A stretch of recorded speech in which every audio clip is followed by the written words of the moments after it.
நம்ம இன்றைக்கி தனலட்சுமி கிச்சனில் ஸ்பைசி பொட்டேட்டோ ஃப்ரை எப்படி பண்ணலாம் அப்படிங்கிறத பார்க்கலாம். நான் வந்து உருளைக்கிழங்கு 2 உருளைக்கிழங்கு எடுத்துருக்கேன்.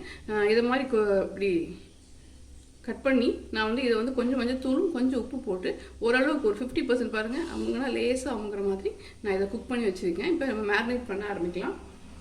ஃபஸ்ட்டு இந்த டிஷ்ஷுக்கு தேவையான இஞ்சி மஞ்சத்தூள் ஆடி போட்டிருக்கோம். இஞ்சி பூண்டு விழுது இருந்துச்சுன்னா அதை நம்ம போட்டுக்கலாம். அடுத்து கரம் மசாலா பவுடர் இருந்தால் கரம் மசாலா பவுடர் போட்டுக்கோங்க. மிளகு பொடிச்சு வச்சதை போட்டுக்கோங்க.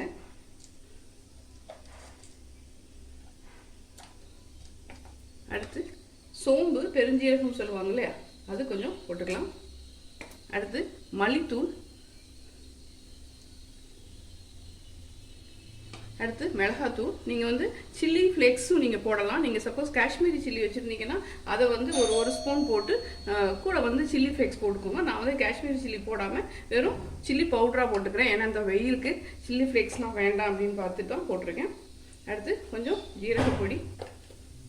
அடுத்து இந்த டிஷ்ஷுக்கு தேவையான உப்பு போட்டுக்கலாம். நான் ஆல்ரெடி உப்பு போட்டு தான் வேக வச்சுருக்கேன், இருந்தாலும் கொஞ்சம் உப்பு போட்டுக்கலாம். அடுத்து ஒரு ஸ்பூன் கார்ன்ஃப்ளவர் மாவு போட்டுக்கலாம். எவ்வளோ பொட்டேட்டோ இருக்கோ அந்த அளவுக்கு போட்டுக்கோங்க கிறிஸ்மஸ்க்கு. அடுத்து கொஞ்சம் கருவேப்பிலை, கொஞ்சம் மல்லித்தலை, கொஞ்சம் எண்ணெய் விட்டுக்கலாம்.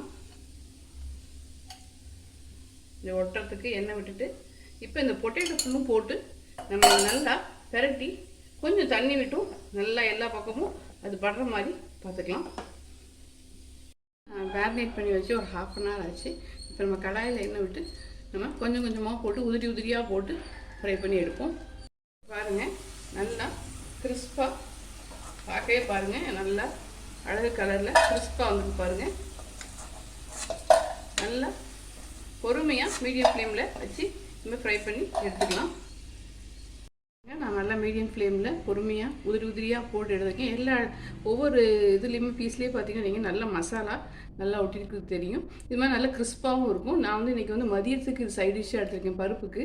நீங்கள் வந்து இது அப்படியே இது மாதிரி ஒரு ஏர்டைட் கண்டெய்னரில் நல்லா போட்டு ஃப்ரிட்ஜில் வச்சிட்டிங்கன்னா ஈவினிங் ஸ்நாக்ஸ்க்கும் இருக்கும். இல்லை நீங்கள் அவங்க பசங்களுக்கு லஞ்சு கூட இது மாதிரி ஒரு நல்ல ஒரு கண்டெய்னரில் போட்டு கொடுத்தீங்கன்னா அதே மாதிரி கிறிஸ்பினஸ் அப்படியே இருக்கும்.